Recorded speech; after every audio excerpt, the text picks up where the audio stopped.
tarehe 7 tutakuwa tumeokoa vifuatavyo.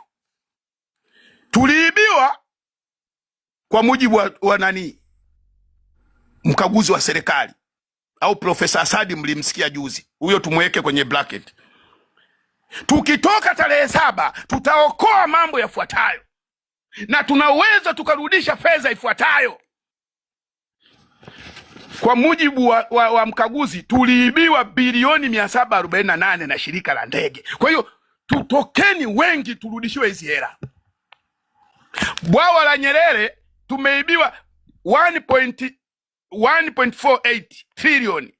Tutokeni tarehe 7 turudishiwe hizi hela. Tusidanganywe kwamba maandamano yanaharibisha amani. Amani hii hapa. Hii hapa hela inavyochukuliwa. Hii ndio amani unahatarisha, kwa sababu kuna mtu hapa ametoka kusema anakula mara moja kwa siku.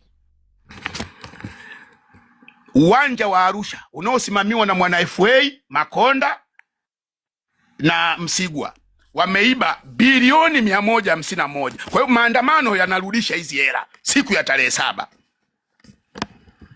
Makadirio yanajulikana. Hii nimeisema, mnajua nyewe wenyewe. Walikadiria bilioni 187, wao wakajiongezea bilioni 338. Hili naliongeaga kila siku na hii ndio inawatiaga hasira.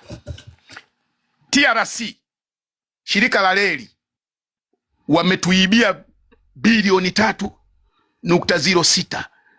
Watu wa Dar es Salaam tarehe 7 tutokeni, hizi hela zitarudi. Halmashauri zote za nchi, yale makodi mnaokusanyaga yote, wa mama ntilie, nani mnaouza vichwa vya kuku, buyu wa rangi, zile kodi zenu zote mnazowapaga kama 500 tumepigwa bilioni 12. Tukitoka kuandamana, huu wizi utakuwa hautokezi tena. Bilioni 12. Hapa mkaguzi anasema halmashauri hazijapeleka hela benki. Bilioni 12 hazijapeleka hela benki. Yaani hizi hela zimepigwa, hazijawahi kwenda benki.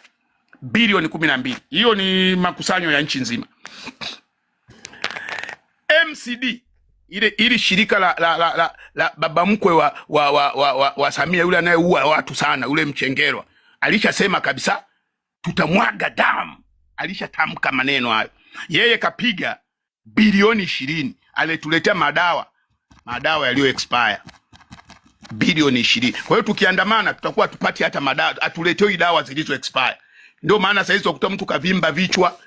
Saizi watu wanazaliwa ovyo ovyo, kama lile linalochekeshaga lenye kichwa kikubwa. Haya ndio wanaokunywa madawa haya. Na kuna lingine lina kichwa kimebondeka, wameamua kuyaweka kwenye vichekesho wakati kunywa madawa ambayo hayafai. Wameyaweka kwenye vichekesho. Eti wana content. Ulichaye kuona content wapi ya Virema? Nyie mnao nisikiliza. Hivi yule mwenye kichwa kikubwa anachekesha au unaenda kumcheka? Au yule aliyetoboka kichwa kivyo tiba na linundu, wale sio wachekeshaji, tunaenda kuwacheka sisi.